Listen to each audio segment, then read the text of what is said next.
Assalamualaikum warahmatullahi wabarakatuh. Bismillahirrahmanirrahim. Alhamdulillahi rabbil alamin. Wabihi nasta'inu ala umurid dunya waddin. Wassalatu wassalamu ala asrafil anbiya'i wal mursalin Sayyidina wa habibina wa maulana Muhammadin wa ala alihi wa sahbihi ajma'in, amma ba'du. Saudaraku yang dirahmati oleh Allah subhanahu wa ta'ala, Hujjatul Islam Imam Muhammad bin Muhammad Abu Hamid Al-Ghazali dalam kitab Ihya Ulumiddinnya, beliau menjelaskan bahwa perumpamaan hati pada diri manusia itu posisinya bagaikan seorang raja dalam sebuah kerajaan, sedangkan rakyatnya adalah anggota tubuh yang ada pada diri manusia itu sendiri. Sehingga jika sang raja hati ini posisinya baik-baik saja, maka peringai, perilaku, semua anggota tubuh pun juga menjadi baik-baik saja.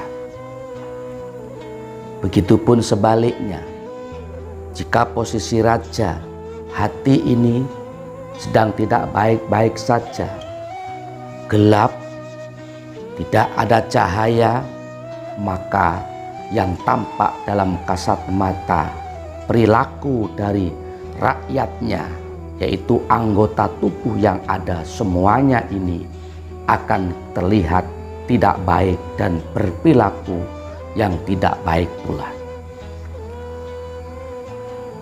Saudaraku yang dirahmati oleh Allah subhanahu wa ta'ala, sebagai rakyat dalam kerajaan tubuh manusia ini, mulai mata, hidung, telinga, bibir, lisan, kedua tangan,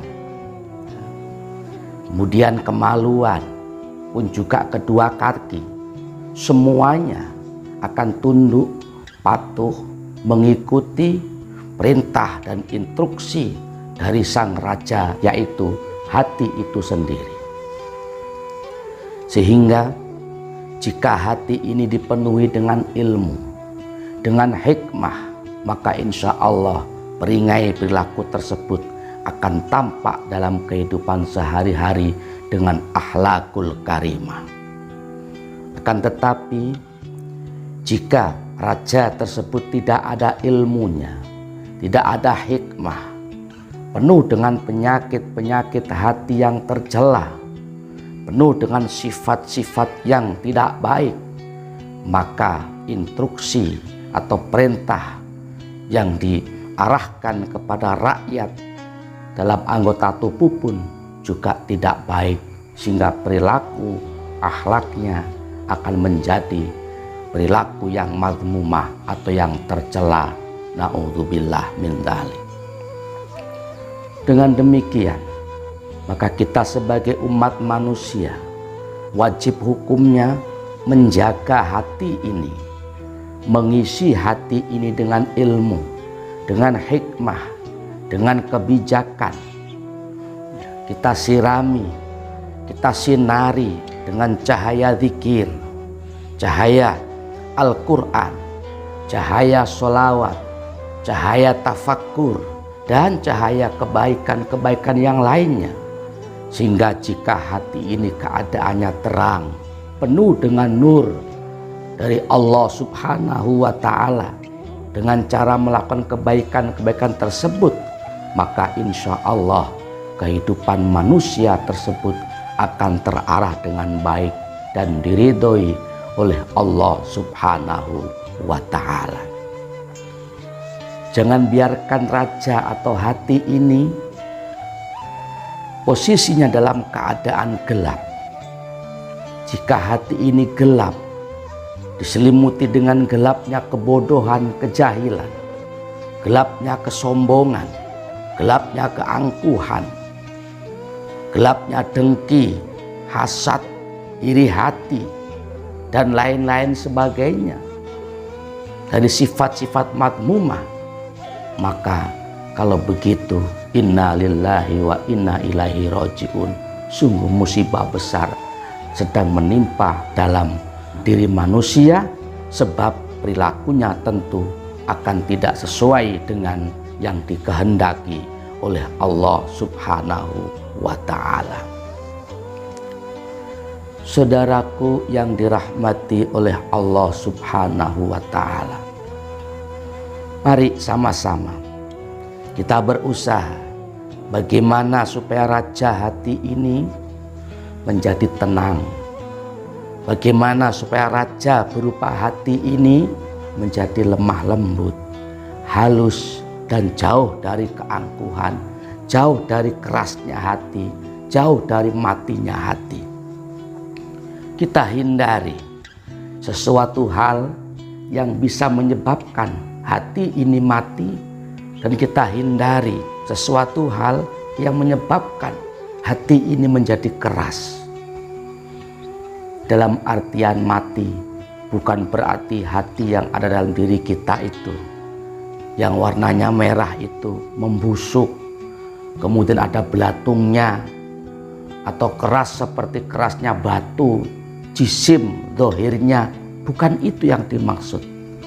Yang dimaksud hati yang mati adalah matinya kandungan rohani yang ada di dalamnya.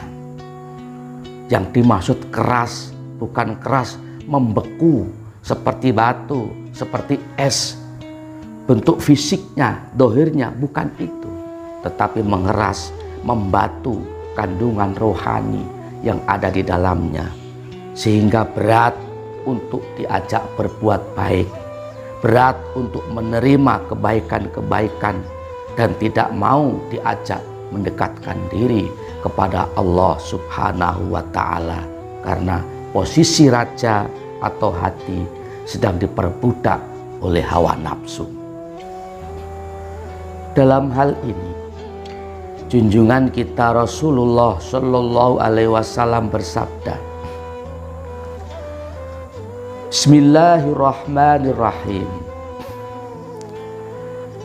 Qala Rasulullah Shallallahu Alaihi Wasallam, salasatun turisu qaswatal qalbi, hubbun naumi, wa hubbur rohati, wa hubbul akli.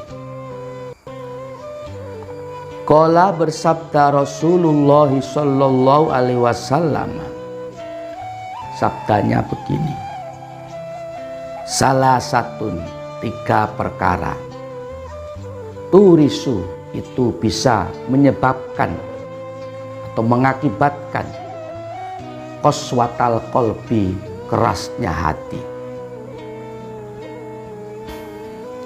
Hubbun naumi, satu, senang tidur. Wa hubbur rohati, dua, senang santai-santai. Wa hubbul akli, tiga, senang makan.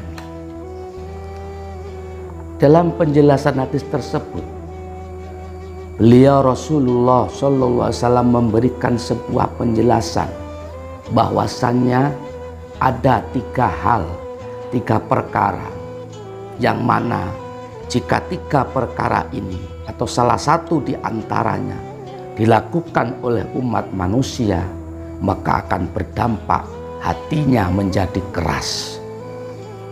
Apa itu?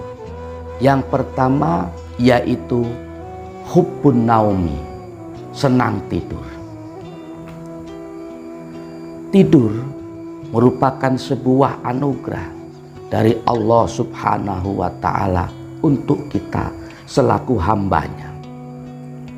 Setelah mungkin keseharian kita beraktivitas, badan menjadi capek, menjadi lelah, istirahat, lalu tidur dengan nyenyak. Itu adalah sebuah anugerah dan nikmat yang wajib hukumnya untuk kita syukuri. Atau mungkin malam hari posisi kita ngantuk, kita istirahat, tidur. Itu sangat-sangat terasa manfaat dan sangat-sangat terasa sekali akan nikmat Allah yang diberikan kepada kita berupa tidur.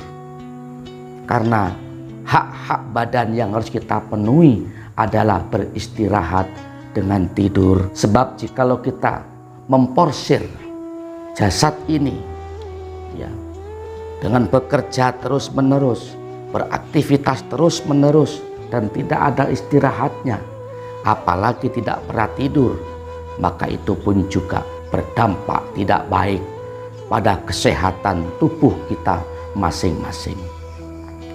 Tetapi jika terlalu banyak tidur, kebanyakan tidur, hobinya, senangnya tidur, sehingga melupakan pekerjaan-pekerjaan yang lainnya, sehingga meninggalkan aktivitas-aktivitas positif lainnya, bahkan meninggalkan ibadah sebagai kewajiban kita seorang hamba kepada Allah Subhanahu wa Ta'ala. Maka jika itu terjadi, akan berdampak kerasnya hati bagi orang yang hobinya tidur. Bukan berarti kita dilarang tidur, tidak. Ada saat-saatnya, ada waktu-waktunya, ada jatah tersendiri bagi jasad kita untuk diistirahatkan sebagai haknya. Tetapi ingat, jangan sesekali kita berlebihan, bakal menjadi hobi, yaitu melakukan tidur. Karena itu turisu qaswatal qalbi, bisa mengakibatkan kerasnya hati. Na'udzubillah min dzalik. Pagi tidur, siang tidur, ya, sore tidur, jelang malam bangun sebentar, mungkin makan atau ngapain, tidur lagi. Tengah malam tidur lagi, sampai pagi tidur lagi. Ya Allah ya Karim, betul-betul seorang ini menjadi budaknya kedua mata. Kenapa? Karena waktunya habis diperuntukkan untuk tidur. Itu yang pertama yang bisa mengakibatkan kerasnya hati, hobi dan kebanyakan tidur. Kemudian yang kedua, yaitu wahubbur rohati, dan senang santai-santai atau enak-enakan. Ini pun juga sama.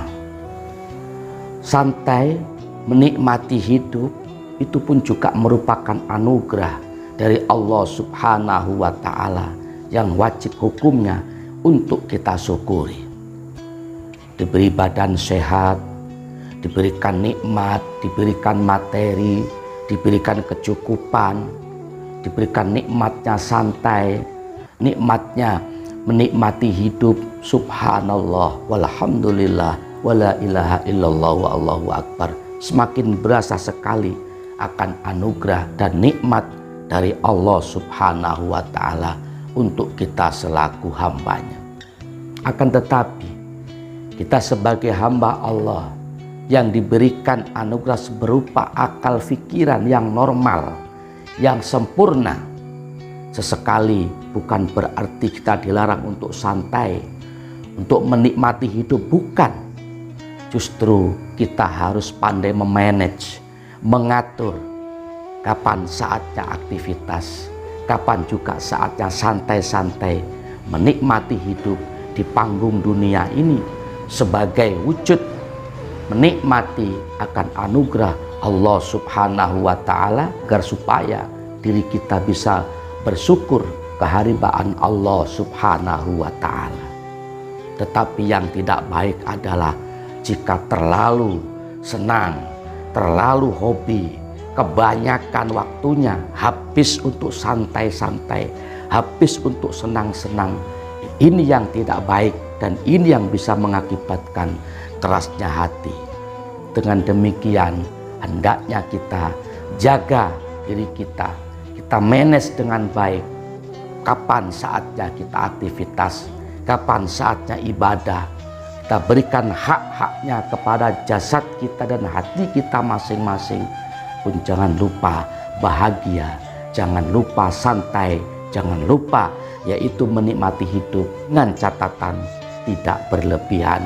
Karena itu turisu qaswatal qalbi. Jika berlebihan santai menikmati hidup, itu akan mengakibatkan dampak kerasnya hati. Kemudian yang ketiga yang bisa mengakibatkan hati kita menjadi keras adalah yaitu hubbul akli, senang makan. Saudaraku yang dirahmati oleh Allah Subhanahu wa Ta'ala, Allah menciptakan umat manusia, posisinya, keadaannya berbeda dengan para malaikat. Jika Allah menciptakan para malaikat, malaikat tidak makan, tidak minum, tidak tidur, tidak berayah, tidak memiliki ibu, dan tidak pula berjenis kelamin lelaki ataupun perempuan. Dan juga para malaikat itu tidak diberikan nafsu oleh Allah Subhanahu wa Ta'ala. Berbeda dengan kita selaku umat manusia, diciptakan oleh Allah, diberikan nafsu, kemudian juga makan, minum, tidur. Di samping itu pula, kalau kita tidak makan, tidak minum, tentu kita akan menjadi sakit, perut akan menjadi lapar. Maka haknya perut wajib hukumnya untuk kita penuhi. Yang tercela, yang tidak baik, bahkan dilarang oleh agama adalah yaitu al-israf, berlebih-lebihan. Makan berlebihan, minum berlebihan, sesuatu yang berlebihan apapun itu dilarang oleh Allah Subhanahu wa Ta'ala. Ya, walaupun itu keadaannya halal, jika berlebihan sudah kenyang makan, kenyang makan, sudah nggak haus minum, makan minum, begitu kerjaannya tiap hari, selalu menuruti keinginan nafsu perutnya. Yang ada di otak, yang ada di pikirannya hanya makan, minum. Hobi sekali dengan makan, hobi sekali dengan minum. Ini yang dilarang oleh Allah Subhanahu wa Ta'ala karena masuk kategori israf. Sesekali bukan berarti kita dilarang untuk tidak makan, tidak minum, tidak. Kita bukan malaikat. Ya, justru kita akan rusak, akan mati jikalau kita meninggalkan makan minum ini. Tetap kita makan, tetap kita minum, akan tetapi dengan standar yang sewajarnya, dengan standar yang sedang-sedang saja. Ya, terlalu kelaparan juga tidak baik, jadinya bisa jadi penyakit. Terlalu kekenyangan pun juga tidak baik, karena orang yang memiliki sifat hubbul akli, senang makan, turisu qaswatal qalbi, itu bisa mengakibatkan kerasnya hati. Saudaraku yang dirahmati oleh Allah Subhanahu wa Ta'ala, dengan demikian mari sama-sama kita berjuang, mari sama-sama kita hindari 3 perkara tadi yang disabdakan oleh Rasulullah Shallallahu Alaihi Wasallam. Jangan sampai ketiga-tiganya itu kita jalankan dengan penuh berlebih-lebihan. Karena itu akibatnya akan berdampak hati kita menjadi keras. Dan jika hati kita jadi keras, maka akan sulit untuk menerima nasihat dan berat untuk diajak berbuat baik, mendekatkan diri kepada Allah Subhanahu wa Ta'ala. Na'udzubillah, summa na'udzubillah min dzalik. Saudaraku yang dirahmati oleh Allah Subhanahu wa Ta'ala, sedikit yang Al-Fakir dapat sampaikan. Mudah-mudahan dapat dimengerti dan difahami, dan mudah-mudahan dapat kita amalkan dalam kehidupan sehari-hari, sehingga Allah memberikan rizki kepada kita hati yang halus, hati yang lembut, dan dijauhkan dari kerasnya hati. Amin, amin, ya Rabbal Alamin. Terima kasih atas perhatiannya. Mohon maaf apabila ada salah dan kurangnya. Wallahul muwafiq ila aqwamit thoriq. Assalamualaikum warahmatullahi wabarakatuh.